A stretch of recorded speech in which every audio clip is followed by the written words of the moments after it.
Yes, they will not hear us, but it's just so. Finally we arrived.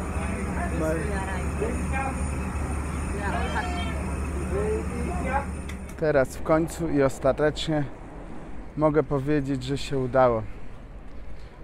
Bez większych problemów dotarliśmy wczoraj tutaj do Gambii. No, jak widać, jestem na miejscu. Problemów mówię bez większych, bo musiałem zapłacić frycowe za telefony, które wwożę. Specjalnie przygotowałem się, żeby zabrać po 6 telefonów max na osobę, bo takie są przepisy oficjalne.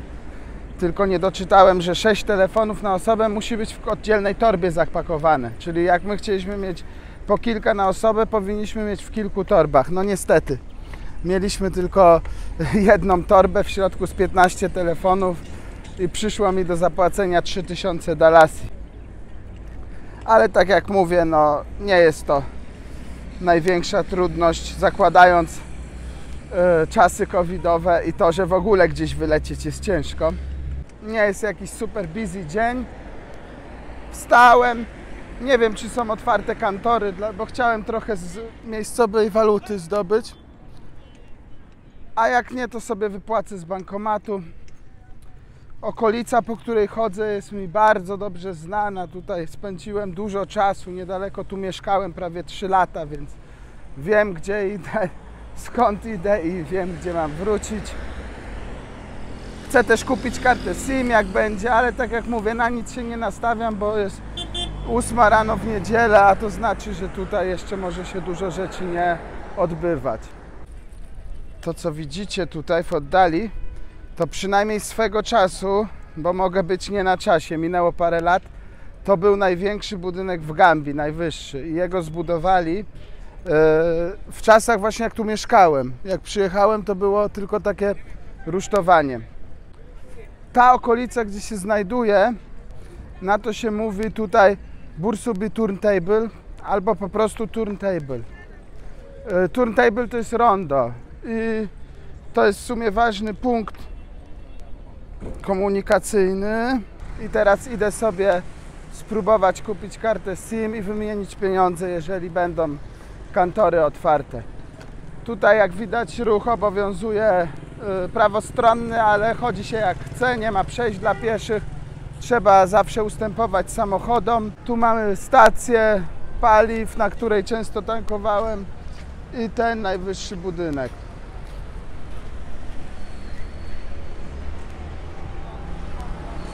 Spacerowałem sobie w okolicy od jakichś 15 minut, pół godziny. Poczyniłem pewne zakupy. Muszę kupić czapkę, no bo jak widać z moją głową w gambijskim słońcu to nie jest dobry pomysł. Ale czapek na razie nigdzie nie ma. To jest niedziela, mówię, to jeszcze przyjdzie czas. Klapki dla dzieci. Ale musiałem kupić też okulary, bo zapomniałem, no i kupiłem. Właśnie to jest fajne tutaj. Generalnie turyści na ogół myślą, że wszyscy chcą ich oszukać i zedrzeć z ich jak najbardziej, najwięcej pieniędzy. Mi się wydaje, że to dużo zależy, jak się zachowujemy i gdzie jesteśmy. Tak jak ja jestem tutaj w nie do końca turystycznej okolicy, to nie wiem, te okulary, spytałem o cenę, facet mi powiedział $100, no to ja w ogóle się nie targowałem, no bo co to jest $100? To na pewno jest dobra cena i tyle. Zjadłem sobie śniadanie, piję coś takiego, co się nazywa Cafetuba. Lokalna kawa. Na moje to jest z anyżem, niektórzy mówią z kardamonem, tak naprawdę nie jest to istotne, jest to aromatyzowana kawa, dość mocna, bardzo smaczna. Zjadłem też chleb z wątrobą. Chlebek z wątrobą, pół takiego chlebka i ich bagietki kosztowało mnie $25. Ta kawa to jest duża. W ogóle są dedykowane kubki od niedawna. Kiedyś nie było takich specjalnych z napisem Cafetuba. $10. Także jak widzicie, jeżeli się wie, gdzie kupować i nie je się w turystycznych restauracjach, Gambia jest bardzo tania. Tylko oczywiście zależy, co się je i co się robi, bo jak pójdziecie do supermarketu, będziecie chcieli sobie szynki i sera żółtego kupić, to zapłacicie krocie, a do tego nie będzie to smaczne. Więc jeżeli się chce żyć tak jak miejscowi, to w porównaniu do Polski zdecydowanie można żyć taniej. A tak wygląda miejsce, gdzie nocujemy. Jesteśmy u siostry mojej żony, jej męża. I dzieciaki czekają na... Na co czekacie? No na co? Co się rano je? Na śniadanie, nie? No śniadanie. Was tam nie słychać, bo ja tu na mikrofonie mówię. Co wam tu chciałem pokazać? Tak wygląda obejście. Tutaj samochód mojego szwagra.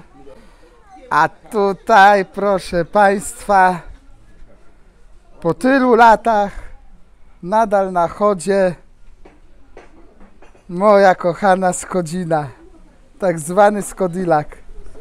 Jeździ, bo wczoraj nas odebrała z lotniska. Także bardzo się z tego faktu cieszę. Mimo że większość obejścia jest wybetonowana, zawsze się znajdzie gdzieś miejsce na banana. Tutaj znalazłem miejscówkę u góry.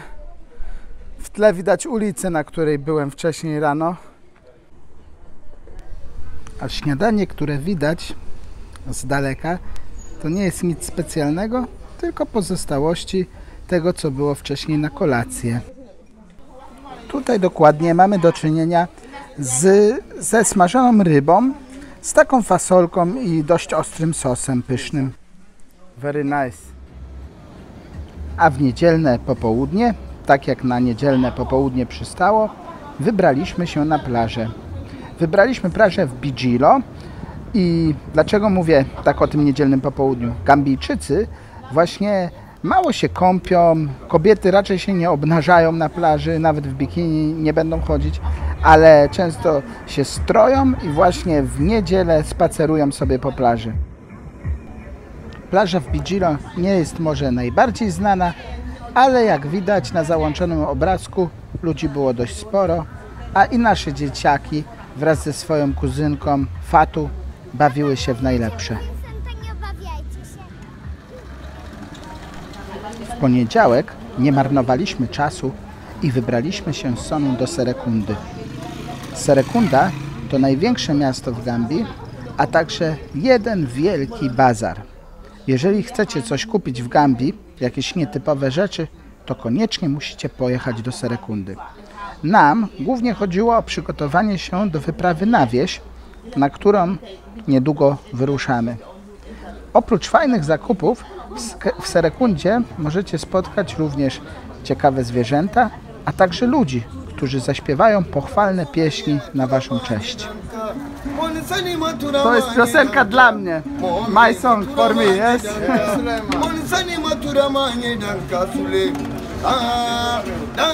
Tak wygląda w Gambii właśnie.